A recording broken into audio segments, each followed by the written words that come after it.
रूप आत्मा को लिया है, शरीर से पृथक, राग आदि से पृथक, पर द्रव्यों से पृथक, ऐसा अपने आत्मा को लिया और अभेद होकर के उसमें लीन हुआ, तो वहां अनुभव से आत्मा का है। क्योंकि जो सम्यक सन्मुख है उसे तो पहले ही निर्णय हो जाएगा कि पंचेंद्रिय के विषय में सुख नहीं है, शास्त्र आधार से, अनुमान से, अनुभव से ही निर्णय हो जाना उसका, अब वो सब है ही नहीं नहीं उसमें।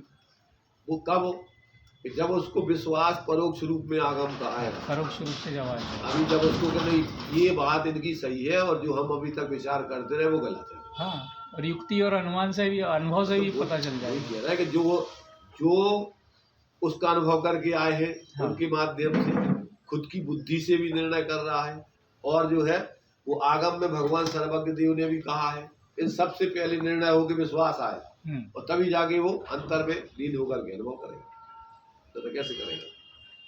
अच्छा, जो जब अंतर्मुक्ता का पुरुषार्थ जीव विकल्पात्मक दशा में करता है तो उस समय जो शांति उत्पन्न होती है वो चारित्र गुण का ही विभाव रूप परिणमन है, मतलब कसाई की मंदता है होती है। चारित्र गुण का ही पर से हटने पर, स्व की तरफ झुकने पर वो शांति है, वो तो स्वभाव की है। हाँ, पर वो अत्यंत मंद दूरी कसाई है, उसे दूरी है। जैसे पानी के पास जाओ तो ठंडक चालू हो जाती है। हाँ, तो ठंडक काय की है, वो पानी से, तो उसी पानी की है, परंतु अभी दूरी है उससे।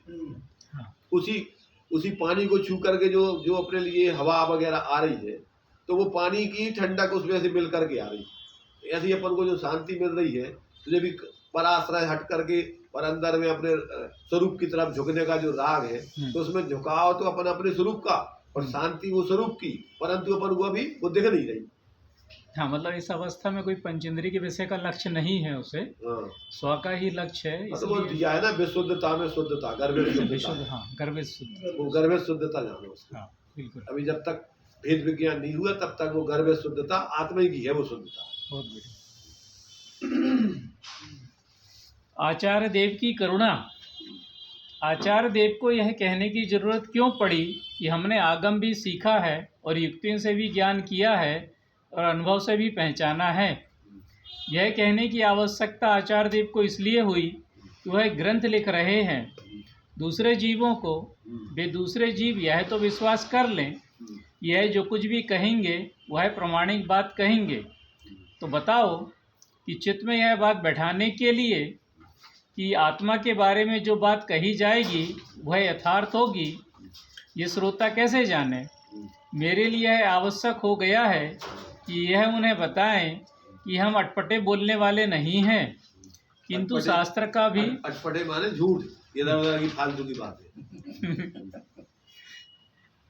किंतु शास्त्र का भी अभ्यास किया है और युक्तियां भी अनेक इस आत्मा की खोज में सफल हुई हैं और अनुभव भी हमारा है। इससे जो कुछ कहूँगा वह परंपरा के अनुसार और यथार्थ कहूँगा। इस कारण तुम सब ध्यानपूर्वक इस आत्मा की बात सुनो। ऐसे ही इस ग्रंथ की प्रस्तावना में आचार्य देव श्रोताओं के प्रति कह रहे हैं।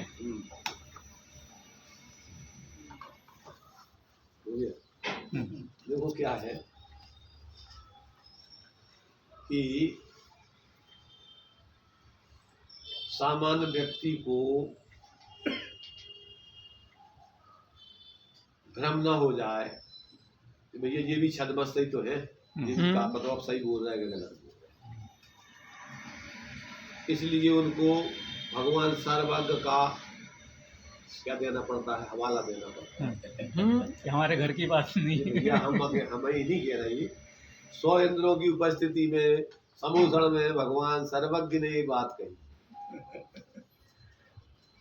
100 इंद्रों की उपस्थिति में, ऐसा नहीं कि कहीं एकांत में किसी को बोल दिया। जो इस विश्व के सर्वोत्कृष्ट व्यक्ति थे उनके सानिध्य में ये बात कही गई।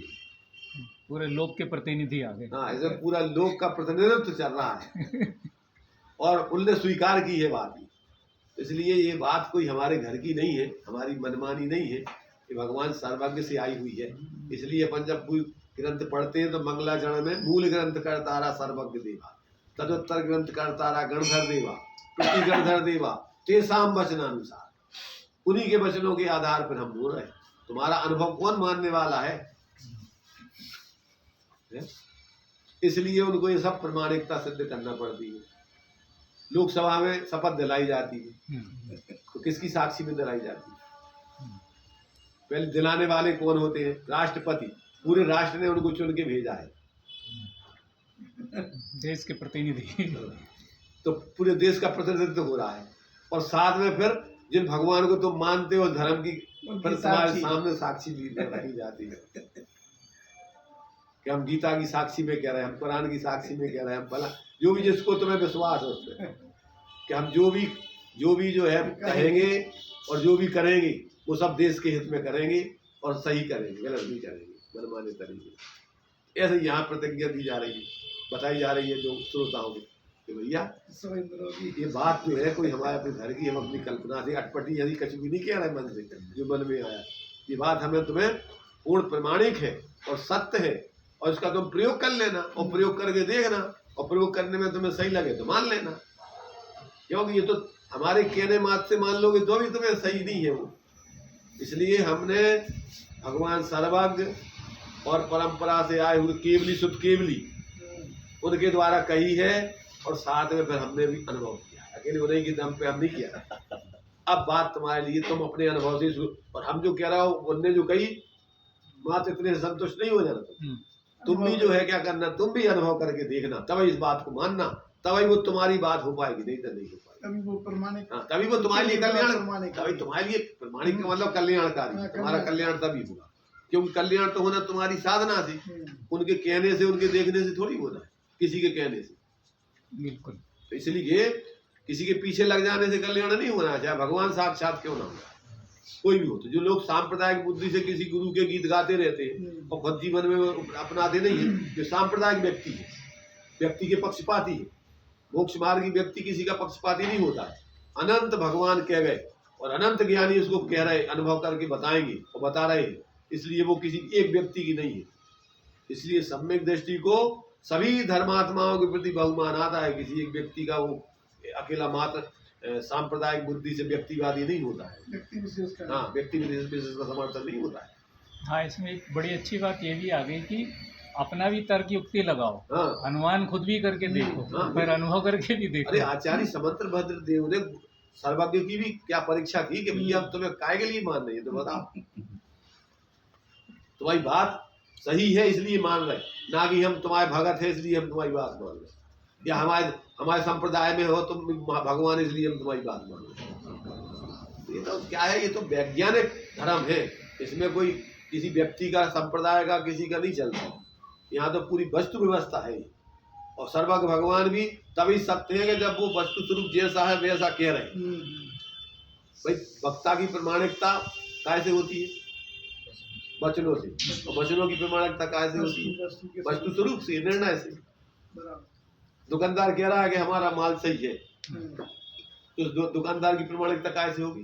पहले उसके वचनों से, ये कह रहा है इसको मानना है, और फिर उसकी अपन परीक्षा करना है आपको, उसकी प्रमाणिकता की कि ये दुकानदार सही है कि गलत। तो अपन वस्तु का प्रयोग करके देखो, और प्रयोग करके सही उतरे, हाँ तुम कहोगे कि नहीं ये दुकानदार सही होता है, दुकानदार भी सही है, इसके वचन भी सही है, वचन भी सही है, और वस्तु भी अपन ने देख ली कि हाँ वास्तव ऐसे ही कह रहा है। प्रस्तावना और समाधान। ग्रंथ इस श्लोक के बाद शुरू होगा। यह प्रस्तावना का तीसरा छंद है। अंतःकरण में समाधान तब प्राप्त होता है जब वस्तु विषयक यथार्थ हल निकल आता है। किसी वस्तु के संबंध में जब तक उल्टा ज्ञान चलता है तो समाधान नहीं हो सकता। सही बात मालूम पड़े तो समाधान हो जाएगा। यह आत्मा देह से न्यारा है। इतनी बात जानने के लिए वस्तु का समझ स्वरूप जानना पड़ता है। यह ध्यान में आए कि यह मैं आत्मा ज्ञान मात्र हूँ और समस्त प्रभावों से भिन्न हूँ। जो मेरा सहज स्वरूप है उसका जन्म मरण करने का स्वभाव नहीं है। इस ज्ञायक स्वरूप भगवान आत्मा का कार्य तो केवल जाननहार रहना है और अनंत आनंद में मग्न रहना है। इसके अतिरिक्त और जितनी भी बातें हैं वे सब विपत्ति हैं, दुखों का कारण नहीं होता, उनका कारण पर उपाधि है। तो इसमें देखो विवक्षाएं जो भी कथन किए जाते हैं वो सापेक्ष होती है। तो अपन इसमें पढ़ रहे हैं कि इस आत्मा का स्वभाव जन्म मरण करना नहीं है। तो पहले तो जन्म मरण क्या चीज है। अगर जन्म मरण को अपन नाश मानते हैं और नई उत्पत्ति मानते हैं तो ऐसा जन्म मरण तो नहीं है, परंतु पर्याय से पर्यांतर होना ये तो स्वभाव है वस्तु का। उत्पाद व्यय ध्रुवयुक्तम सत। तो एकांत से मात्र उत्पाद व्यय होते रहे नहीं माने इसको उत्पन्न होना नष्ट होना उत्पन्न होना नष्ट होना ही नहीं है, माने ये नित्य रहती है, सर्वथा उत्पन्न नष्ट नहीं होती और सर्वथा कोई नाश और उत्पाद नहीं होता वस्तु। इस अर्थ में तो उसका निषेध है, पर इस अर्थ में नहीं है कि अपन पर्याय से पर्यांतर नहीं होते। अपनी आत्मा की अवस्था भी मनुष्य पर्याय में है, तो पर्याय का स्वरूप तो क्या होता है, पर्याय का स्वरूप तो उत्पाद व्यय है उसका लक्षण। तो प्रत्येक वस्तु उत्पाद व्यय ध्रुवयुक्तम सत, उसका स्वरूप ही उत्पाद व्यय ध्रुव्यात्मक है, अथवा गुण पर्याय द्रव्य। गुण पने से वस्तु नित्य रहती है और पर्याय पने से अनित्य होती है। तो ये भी अपन को ज्ञान में आना चाहिए। सर्वथा अपन जो कहेंगे वस्तु का जन्म मरण नहीं होता, मतलब परिवर्तन नहीं होता, ये बात नहीं, ये ज्ञान में आना चाहिए। इसलिए वस्तु सर्वथा कोई नष्ट नहीं हो जाती, पर्याय से पर्यांतर होकर के वस्तु द्रव्य पने से कोई की कोई रहती, ये अपन को ज्ञान में आना चाहिए। वर्तमान वैज्ञानिक शब्द कर दिए परमानेंसी विद चेंज। तो मतलब ये है कि अपन को ये सारी चीजें मतलब जो अनेकांतात्मक दृष्टि से वस्तु का जैसा स्वरूप है वैसा ज्ञान में आवे, और प्रयोजन साधने के लिए फिर अपन भेदों को अनित्य को संयोगों को गौण करके, भेद है संयोग है समझ रहे ना सब है, परंतु अपन को प्रयोजन साधना है तो सारे भेदों को सारी क्षणिकताओं को और सारे संयोगों को गौण करके फिर अपने उस नित्य स्वरूप एक द्रव पने के पक्ष को मुक्त करके पर्याय उसका आश्रय करे, तो पर्याय में जो परावलंबन से आकुलता होती मोहरा भी खत्म हो जाएंगी, वीतरागता प्रकट हो जाएगी। और फिर वो वीतरागता निरंतर उसी जाति की जो पूर्णता होने पर उसी जाति की निरंतर नई नई वीतरागता, ऐसा नहीं कि एक एक समय में भाई वीतरागता अनंत काल तक चली, निरंतर उसमें भी परिवर्तन होकर के फिर उसी जाति का वर्णमन निरंतर जीव का चलता है। तो उस अपेक्षा से अपन सिद्धों के लिए नित्य बोलते हैं, परंतु पर्याय पने से उनमें भी वर्णमन तो होते रहता है पृथ्वी में, पर उसी जाति का एक जाति का होता है, एक जाति की अपेक्षा उसको नित्य कहते हैं, शुद्धता की जाति है। तो ये अपन को बराबर समझना चाहिए। शास्त्र ज्ञान व अनुभव ज्ञान का मेल।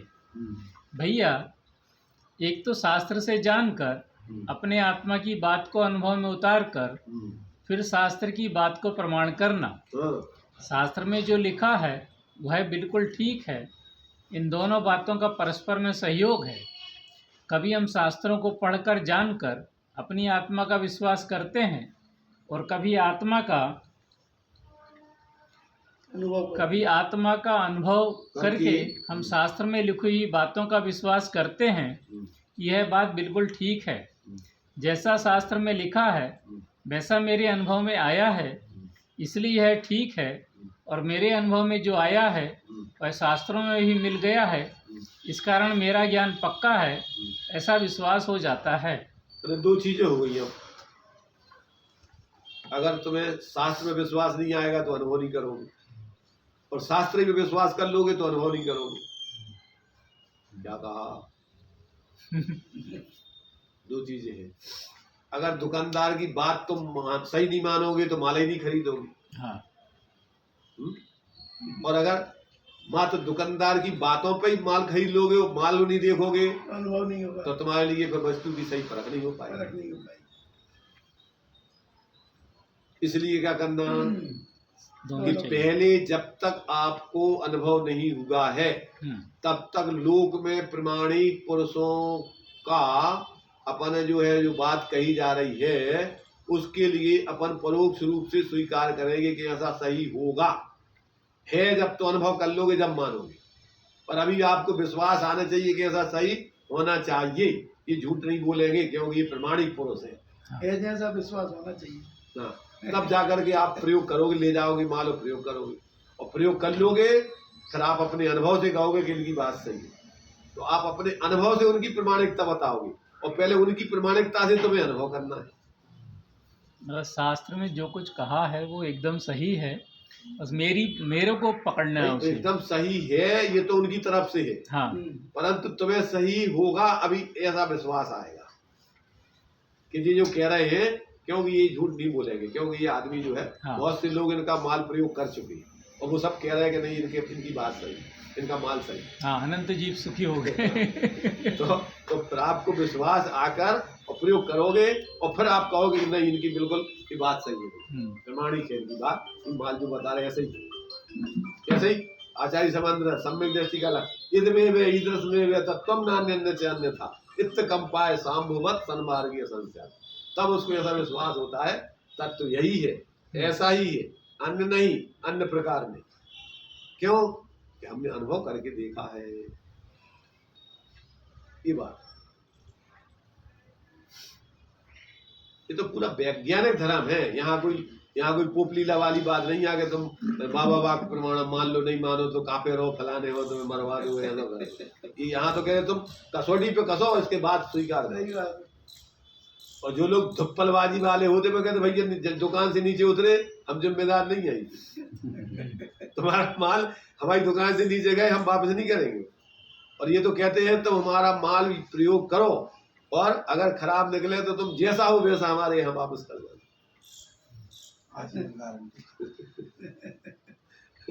तो ये तो ऐसा धर्म है। अनुकूल अनुभव की श्रेष्ठता। मोटे रूप में किसे विश्वास नहीं है कि यह आत्मा देह से भिन्न है, सब लोग जानते हैं और कुछ ऐसा देखा भी करते हैं कि मरने के बाद यह देह यहाँ रह जाती है और आत्मा कहीं और चली जाती है। इस कारण सबको यह विश्वास है कि शरीर से आत्मा जुदी चीज है। समय सार में ऐसा संकल्प करते हुए कुंद आचार्य देव ने 4 बातें कही हैं। आगम से, युक्ति से, गुरुओं की भक्ति के प्रसाद से और अनुभव से विविक्त आत्मा को कहेंगे। प्रथम परिज्ञान होता है शास्त्रों से, उसका बोध आत्मा में स्पष्ट बैठता हुआ नहीं हो पाता है। एक विश्वास इस आधार पर जान लिया जाता है कि शास्त्र में इस प्रकार कहा गया है और वह ठीक है, प्रमाणभूत है, शास्त्र की बात झूठ नहीं हो सकती। इस विश्वास के आधार पर ज्ञान होता है और इससे विशेष परिज्ञान होता है। उस शास्त्र के साथ साथ युक्ति का भी समावेश हो। शास्त्र से ना मानकर युक्ति चलाए वह ज्ञान ठीक नहीं है। हाँ, शास्त्र को छोड़, पहले शास्त्र माथे रखो और फिर आप परीक्षा करो। बिना शास्त्र के सिर माथे परीक्षा करने लगो तो मरोगे तो।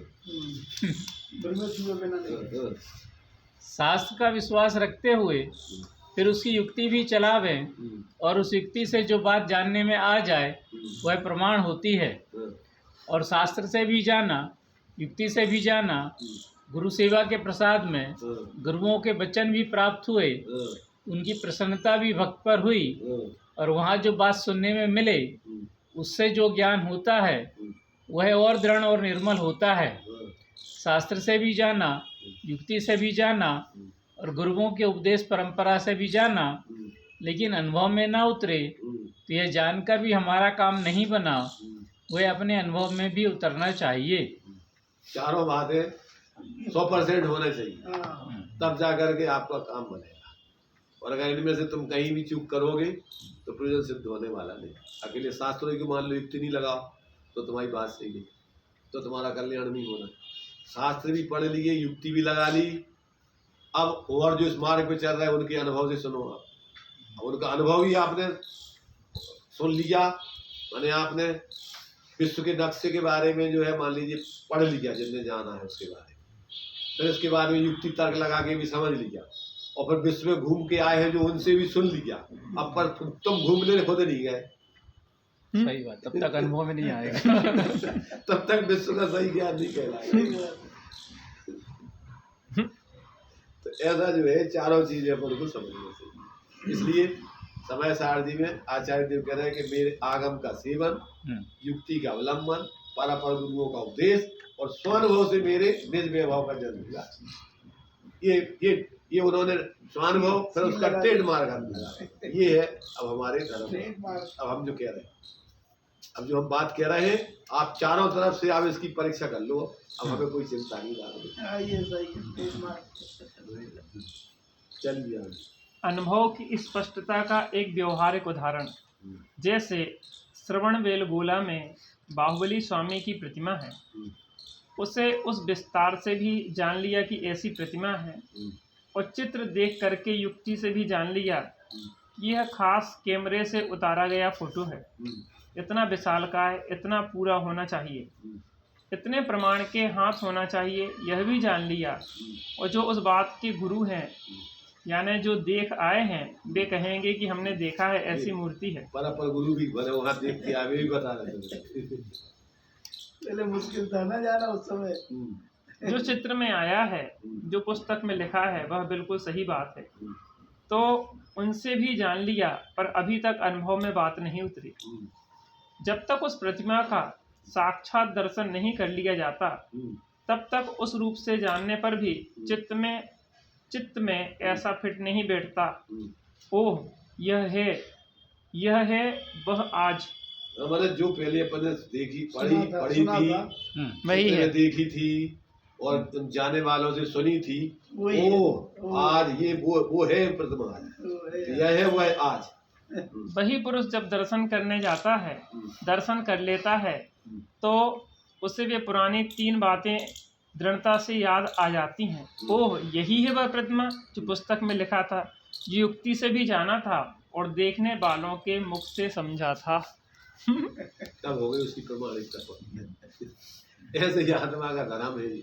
आत्मा का धर्म पूरे शास्त्र पाठियों से, पंडितों से नहीं चलता, और मात्र जो है तुम्हारी अकेली युक्ति से नहीं चलता, और दूसरों की सुनी सुनाई अनुभव की हुई बात से नहीं चलता।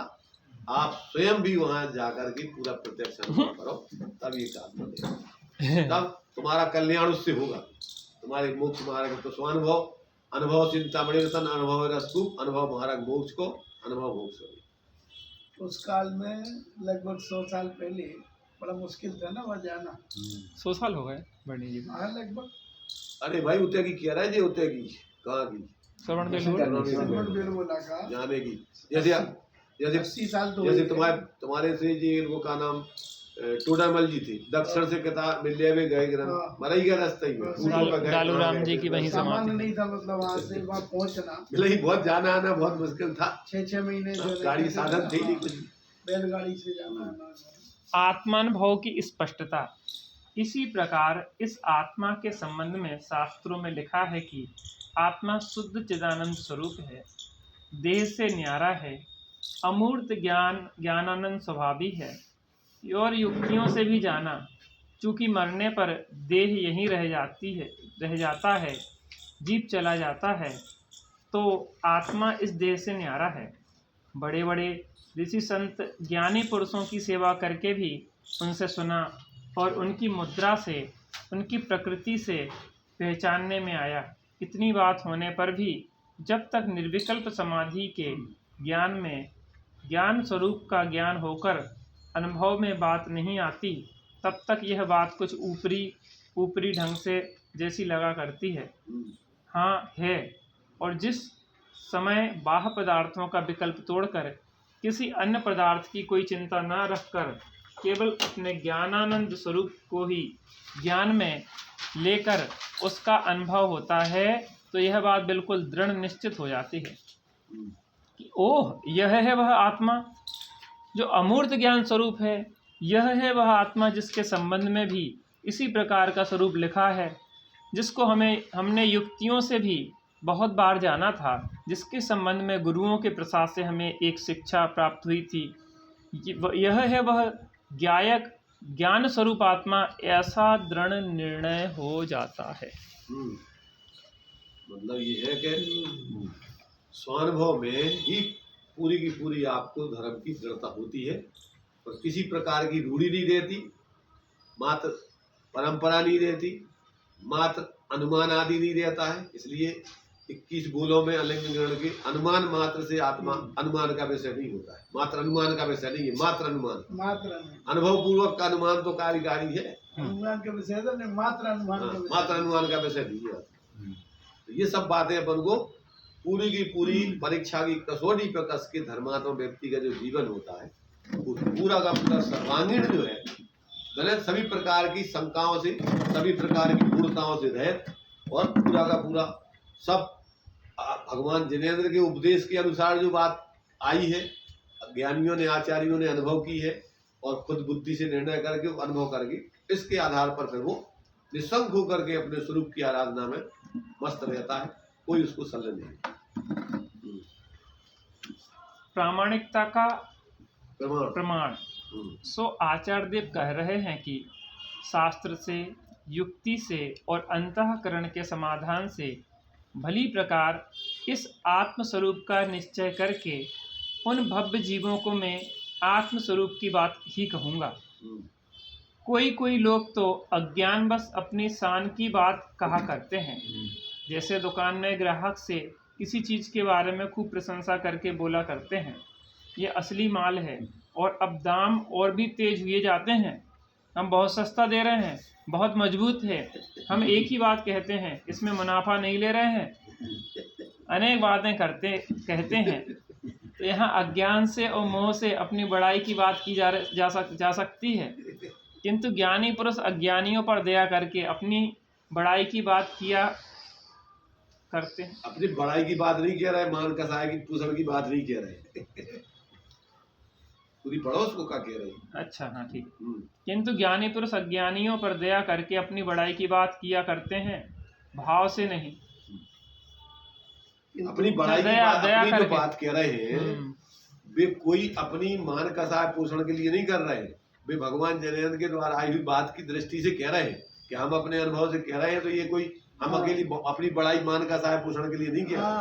हाँ, मतलब हमें अहंकार नहीं होगा। हाँ, अहंकार के लिए नहीं कर रहे हैं। भावदीप का में लिखा गया, किन के लिए नहीं लिखा, मैंने वो आखिरी भावदीप का बताया कैसे लोगों को नहीं लिखा, और हमने किस लिए नहीं लिखा, किस कारण से नहीं लिखा, तो सब हेतु दिए उसमें कि हमने अपनी कोई मान से नहीं लिखी, हमने कोई अपने को बड़ा बताने के लिए नहीं लिखा, सारी चीजें। भाव से नहीं, किंतु अज्ञानी जीवों पर दया करके कि यह विश्वास हो जाए कि जो भी आत्मा की बात कहेंगे वह बहुत प्रामाणिक बात कहेंगे, ताकि इन्हें यह पता हो जाए इस वक्ता ने बहुत आगमों का अध्ययन किया, युक्ति से भी पहचाना, गुरुओं की सेवा भी की, उनके प्रसाद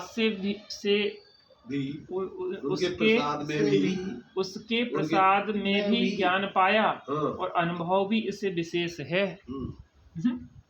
यह बात श्रोताओं के चित्त में बैठे तो श्रोताजन उस उपदेश को निर्बाध रूप से ग्रहण कर लेंगे। इतनी दया करने के वास्ते ज्ञानी जन भी बता रहे हैं। दम्भ से कह रहे कोई, मैंने जैसे श्रीमद जी कहते कि मैं दूसरा महावीर हूँ, दम्भ से नहीं कह रहे। तुम सोच रहे हो, और ये नहीं सोच रहा कि हम अपनी कसक मान कसा, हम इसलिए कह रहे हैं कि जो महावीर स्वामी ने बात कही है वही कह रहे हैं हम। और जैसे नाचार्य देव समय सार में कहते हैं, तुम्हें ऐसा लगता होगा कि समोषण में अगर होते, वहाँ का उपदेश सुनते तो अरे क्या मजा आता। अरे भाई, समोषण में भी भगवान को हथेली पे रख के आत्मा नहीं बताते, वहाँ भी जैसे हम उपदेश दे रहे हैं ऐसे वे भी उपदेश से कह के जाते हैं। इसलिए इस भ्रम में मत रहना कि समोषण में तुम्हें कुछ विशेष दिखाते हैं, वो तो अभी यही उपदेश दे मिलेगा और यहाँ भी कोई, इसमें कोई अंतर नहीं समझना, धर्म मत करना। हाँ, नहीं तो कई लोगों को लगा रहता ना कि काश अनंत भगवान का समागम तो अगर हमें भगवान बात ही क्या थी, तो हम कल्याण ही कर लेते। उस भ्रम को दूर करने के लिए उन्होंने ये दिए कि उनकी कछु ऐसा नहीं कि अपने बड़प्पन के लिए दे रहे हो। इसलिए श्रीमद जी ने एक जगह लिखा कि हम भगवान महावीर स्वामी का उपदेश नहीं दे रहे, भगवान महावीर स्वामी ने हमारा उपदेश दिया है 2500 साल पहले। पागलों को तो लगेगा देखो इतना बहुत अभिमान से बोल रहे हैं। हम उनका उपदेश नहीं कर रहे, हमारा उपदेश भगवान महावीर स्वामी ने 2500 साल पहले किया था। हमारी महिमा गाई गई स्वयंद्रों के साथ।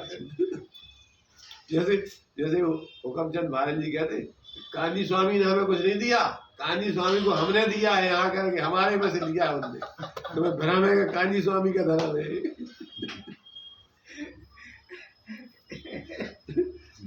तो कांजी स्वामी तो हमारे धर्म की गीत गा रहे, तो हम कांजी स्वामी को धर्म ले रहे।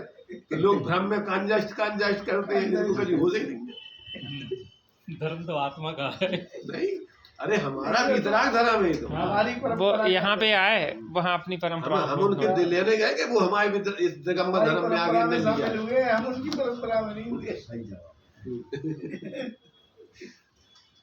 तो जिनको ये भ्रम है कि ये कांजी स्वामी को धर्म है, ये भ्रम में मत रहना। और जैसे भोले जीवों को भ्रमित करने वाले बहुत है दुनिया में। यह बात श्रोताओं के चित्त में बैठे तो श्रोताजन उस उपदेश को निर्बाध रूप से ग्रहण कर लेंगे। इतनी दया करने के वास्ते ज्ञानी भी बता रहे हैं कि हमने शास्त्र से जाना, युक्ति से जाना, अनुभव से जाना, उस ज्ञात और अनुभूत आत्मा की बात मैं तुम्हें कहूँगा। ये प्रतिज्ञा कहने में उनकी इतनी सर्वांगीण सारी पूरी की पूरी माने सारी खोज पूर्वक और अनुभव पूर्वक की ये बातें कर रहे थे साहब। अकेले इतनी दृढ़ता से ज्ञानी ऐसी नहीं कहते। जो समंत भद्र स्वामी कहते कि इस बलियाकृत पृथ्वी पर मेरी बात का उल्लंघन करने वाला नहीं है कोई दुनिया में। मैं आज्ञा से मैं शार्दुल की तरह विचरण कर रहा हूँ, है कोई बात करने वाला आओ मेरे सामने।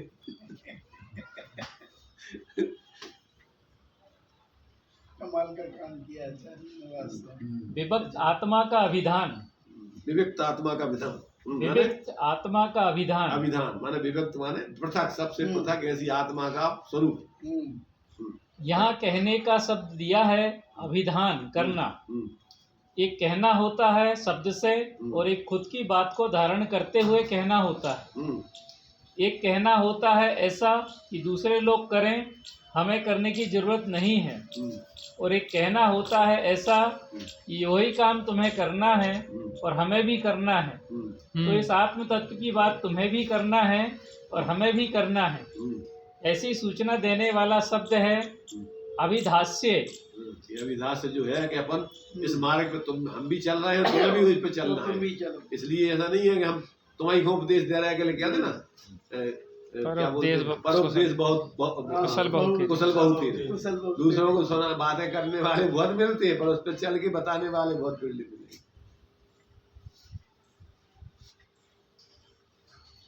तो यह मैं शास्त्र से, अनुमान से और अपनी शक्ति के अनुसार जो अंतःकरण में इस तत्व के संबंध में समाधान पाया है, सावधानी प्राप्त की है, उससे भली प्रकार निर्णय करके उस केवल आनंद की इच्छा रखने वाले भव्य जीवों को, इस विविक्त शुद्ध आत्मा को अपनी शक्ति के अनुसार कहूँगा, ऐसा संकल्प करके अब आचार्य देव इस श्लोक को कहते हैं। अब देखो इस श्लोक का खुलासा ऐसा होता है, मैंने व्यक्ति को आचार्य क्या कहना चाह रहे हैं, भूमिका। अब उसके लिए ऐसे लगने लगे कि वास्तव में जो है कोई महत्व की बहुत महान बात, प्रस्तुतिकरण का बहुत बड़ा महत्व, प्रेजेंटेशन, आदमी आकर्षण बढ़ा दिया एकदम। देखो प्रस्तुतिकरण में तो आदमी अपने छिलके बेच लेता है और बिना प्रस्तुतिकरण के या गलत प्रस्तुतिकरण से माल नहीं बिकता आदमी का। हाँ, वो आता ना गंजे को कंघी बेच देता है। तुम्हारे हरिशंकर परसाई की कहानी है ना, इसी टाइप की। वो टॉर्च बेचना है तो दिन में उसको लिए अंधेरा करके, और दिन में ही बिच्छू सांप चारों तरफ घूमते हुए दिख रहे हैं, टॉर्च बेचते। ऐसा लगता है कि हम खतरे में ही है अभी वर्तमान में। भैया हमें मर जाएगा, गड्ढा में गिर जाएगा अगर हमें नहीं खरीद लेगी अपना।